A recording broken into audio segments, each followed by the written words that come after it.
खिपरो के नवाई इलाके जमालाबाद में पीपी तालका खिपरो के जनरल सेक्रेटरी उमर गुल हिंगोरजो की जानिब से इफ्तार डिनर पार्टी का एहतमाम किया गया। इफ्तार डिनर पार्टी में पीपी सिंध के नायब सदर सरफराज राजड़, शाहजहान मंजूर वसाण, शाहीन कायम खानी, बाबर हिंगोरजो, वारिस दर्स, अल्लाह बचायो थेबो, गुलाम अली हिंगोरजो, अली हैदर हिंगोरजो, सैयद जमाल शाह समेत वफाकी वजीर शाजिया अता मरी ने खसूसी शिरकत की। देखिए, महंगाई का जिन जो है वो इस वक्त जिस हालत में है उसकी बहुत बड़ी ज़िम्मेदारी पिछली हुकूमत इमरान अहमद न्याज़ी की रही है। आपको पता है कि पूरी दुनिया जो है मुख्तलिफ़ औक़ात में मुख्तलिफ़ वजूहात जो रही हैं दुनिया के अंदर, उसकी वजह से महंगाई को फ़ेस कर रही है। लेकिन पाकिस्तान के अंदर चूँकि एक ऐसे शख्स ने 4 बरस हुकूमत की जो नाअहल था, जो नालायक था, जो ये तस्लीम नहीं करता था कि इस मुल्क की आवाम तकलीफ़ में है, जो इलेक्शन से पहले ये दावे करता था कि हम IMF के पास नहीं जाएंगे,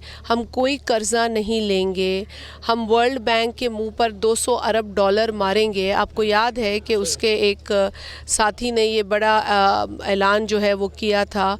और इसके अलावा 200 लोगों की टीम होगी और पता नहीं पाकिस्तान में क्या हो जाएगा, कौन सी ऐसी तब्दीली आएगी। तो तब्दीली जो हमने देखी वो ये थी सबसे बड़ी कि पाकिस्तान की तारीख़ में इतने कर्ज़े किसी वक्त नहीं लिए गए जितने पिछले 4 बरसों में लिए गए।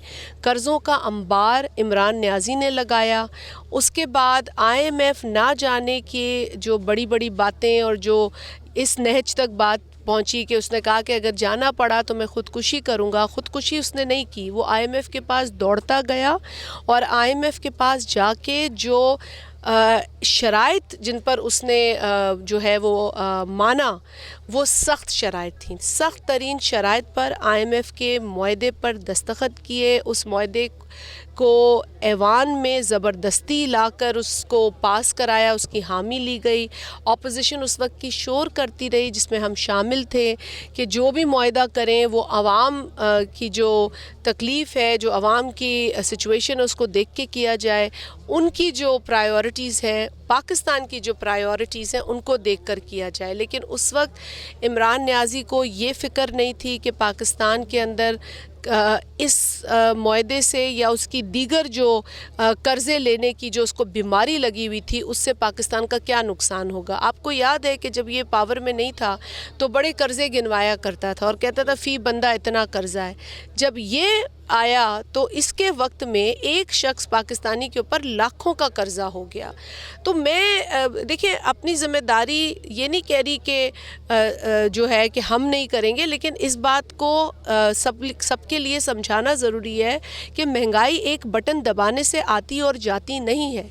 इसके पीछे जो कहानी है, अभी तो बहुत सारी बातें नहीं इंसान इसलिए भी करता क्योंकि हालात बेहतरी की तरफ ले जाने ज़रूरी हैं। ये हुकूमत अपनी ज़िम्मेदारी निभा रही है। पाकिस्तान के अंदर बहुत पोटेंशियल है, इसमें कोई शक नहीं है कि अगर पाकिस्तान का जो पूरा पोटेंशियल है वो इस्तेमाल किया जाए तो पाकिस्तान बहुत जल्द इस परेशानी की हालत से निकल सकता है। जैसे ये हुकूमत आई है, आपको पता है कि पिछली हुकूमत के किए गए गलत फ़ैसलों की वजह से जो लोगों के ऊपर मुआशी प्रेशर पड़ा, हम उस पर काम करते रहे हैं। आते ही जो हमने लोगों को सब्सिडी दी है, टारगेटेड सब्सिडी की रिलीफ दी है, उसमें 16.9 अरब रुपए ऐसे थे जो पेट्रोल और डीज़ल की कीमतों में इजाफे की मद में जो गरीब तरीन तबके पर फ़र्क पड़ा है उसको 2-2 हज़ार की रकम दी गई।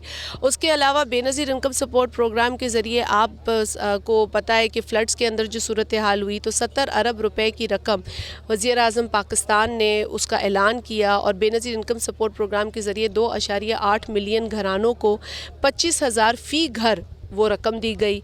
जबकि इफ्तार डिनर पार्टी में पीपी के कारकुनों समेत सियासी समाजी लोगों समेत मुख्तलिफ मकतब फिक्र के लोगों ने बड़ी तादाद में शिरकत की। कैमरामैन फजल उमरानी के साथ अब्दुल रज़ाक राजपूत, अवामी न्यूज़ खिपरो। मज़ीद ख़बरनि ऐं तफ़सीलात लाइ विज़िट कयो असांजी वेबसाइट www.awamiNewsHD.com ऐं ॾिसंदा रहो अवामी न्यूज़ HD।